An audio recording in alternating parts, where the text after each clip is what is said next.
One of the nice things about starting this YouTube channel is that it's really made me think about my own creative process as a professional composer and to notice certain patterns.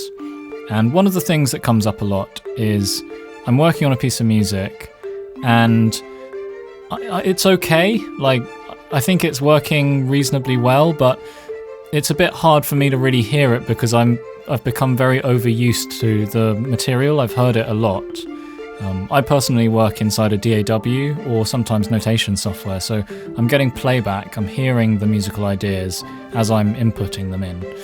And sometimes I'm just not sure whether or not I should keep going down the rabbit hole that I'm currently pursuing, or whether it might not be better to just start from scratch. I came up with a few techniques, sort of just over the course of the many years that I've been composing music, to kind of almost trick myself into hearing it with a different perspective that might help me decide whether or not the track is any good, whether or not I should keep going down that route.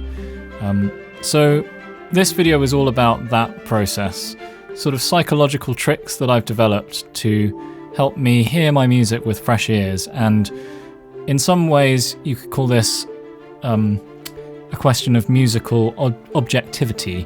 I'm trying to, neither get overly depressed about the thing that I've started to create, but at the same time I'm also not wanting to be overly seduced by the newness and the excitement of creating something.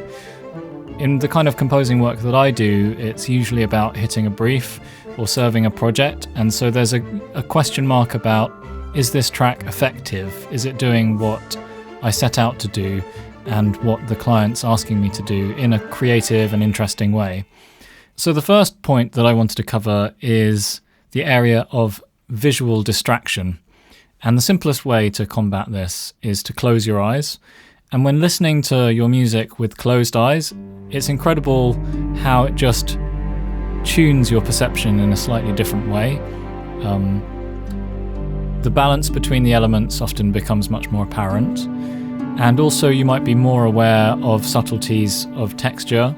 The main thing it does for me is that it stops me looking at all of the little automation lines or at levels jumping up and down or fancy graphics on plugins.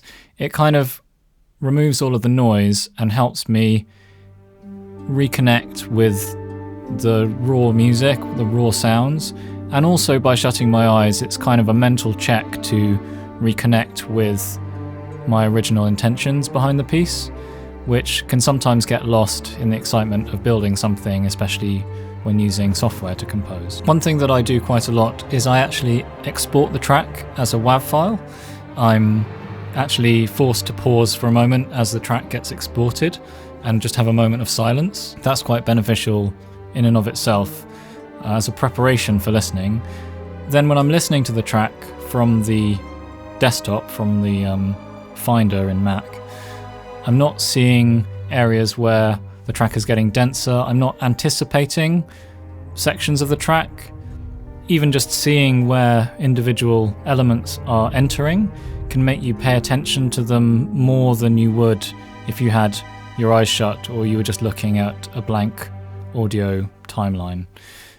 So yeah, that's just something that's really helped me continuously, taking a beat and listening with no visual accompaniment. The second idea that I wanted to cover is this idea of listening in context. And this can mean different things for different types of projects. I mean, it sounds so simple. If you're writing for that context, then test it in that context. But I feel like it's very easy to, underestimate the kind of impact that can have. And it's easy to sort of pretend that as long as it sounds good on my speakers here, and maybe I check on a second set of speakers and make sure that it's well mixed and stuff, I'm sure it'll translate. When I'm playing a game with music that I've written, it's a very different experience to just listening to the music in isolation, but also very different to watching gameplay footage of the game and hearing the music. Actually physically playing the game is so important for any game composing work that I do. Being able to quickly load in my work in progress track into the level that I'm working on, and then to go back and make changes and then to load it back in, and just to have that feedback loop is such an essential part of the game composing process for me.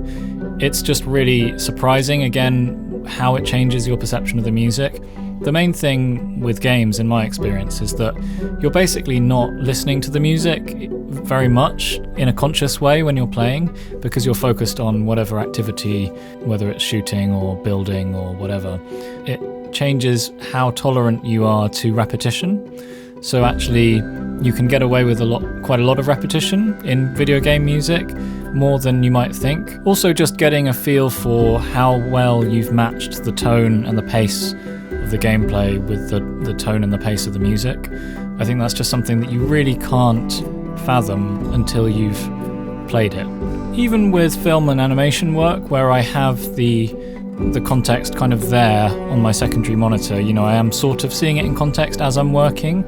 I find that making a conscious decision to maybe take the movie file and put it on my main display and make it full screen and not see any of the DAW, again kind of hooking back into our first point, but sort of going into like a viewer mode, and just rather than listening, is the music working, just watching the film and paying attention to the dialogue. I find that's really helpful for knowing whether or not it's working.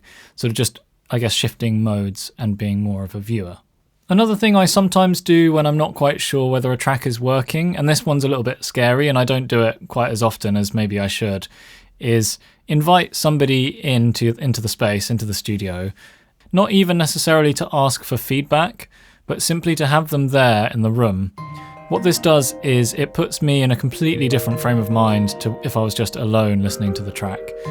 By having another person there, I'm immediately thinking, how are they listening to the track? And if I feel like I'm going to be a bit embarrassed about the track, that's very instructive. Or if I feel confident, that's very instructive. Sometimes they might react in a particular way, and that can give me a clue. But I guess the point about this one is not so much to try and read the other person's reactions and get feedback from that necessarily. It's more about how it affects my perception of the track, actually. So it's, this is also something about the process leading up to having that person be in the room. Your preparation for that moment will also probably lead you to make certain creative decisions. Suddenly you're thinking, oh, well, that bit obviously needs to change because that's going to jump out when they listen to it, and this and that. The next one is, again, another quite simple concept. It's just to listen in different ways to your track, at different volumes, on different speakers, even just at different places in the same room. I like to stand up and walk to the back of the room, kind of turn up the monitors and hear the track like that.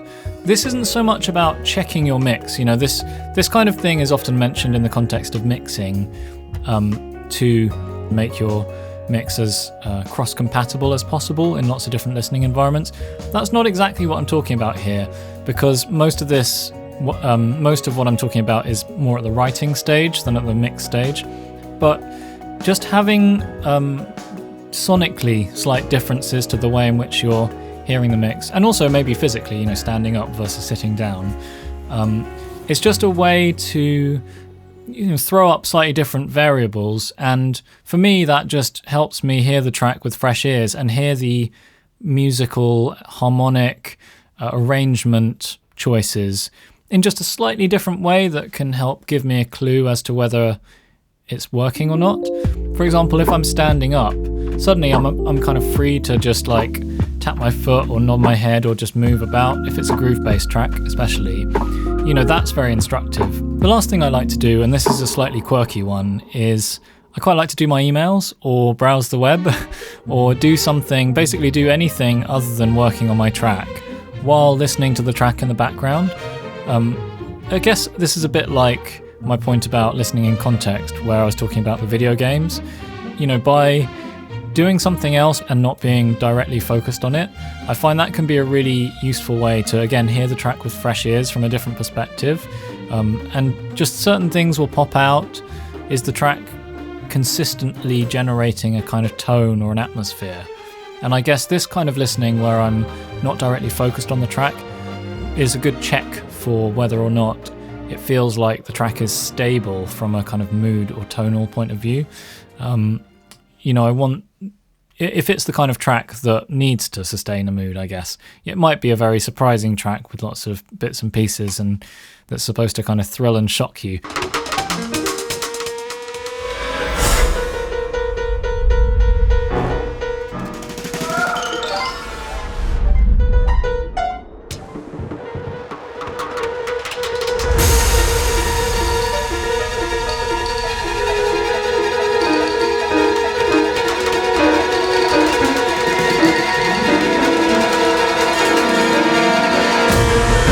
But for me, anyway, a lot of the projects that I work on, the goal is to create something that has quite a unified feel. Just doing other tasks while listening to the music, and not with a kind of critical ear, but just focused on those other tasks. That's the fifth thing. So there you have it, 5 little psychological tricks to help you remain objective while composing music. So we talked about closing your eyes and removing visual distractions, listening to the track in context, so whether it's a video game or a film, kind of paying attention to the video game or the film while listening to the track. Then we discussed inviting a friend into the studio and sort of how that can change your perception of the music. And then also tweaking your listening setup, so listening at different volumes, different speakers, standing in different parts of the room. And then finally, the idea of distracting yourself by doing other tasks. So those are 5 things that I do to just hear my music with fresh ears, to get a little clue as to whether or not it's working and whether I should keep going down a particular path during the writing process. Of course, if none of these really work for you, it might be that you just have to take a step back, maybe shut down the computer, go for a walk, or even just go home, have a nice bath, maybe watch a bit of TV, get out the crayons, order your favourite dinner from a takeaway. Bit of self-love never hurt anybody. Or, go for a run and eat some carrots with hummus, whatever floats your boat.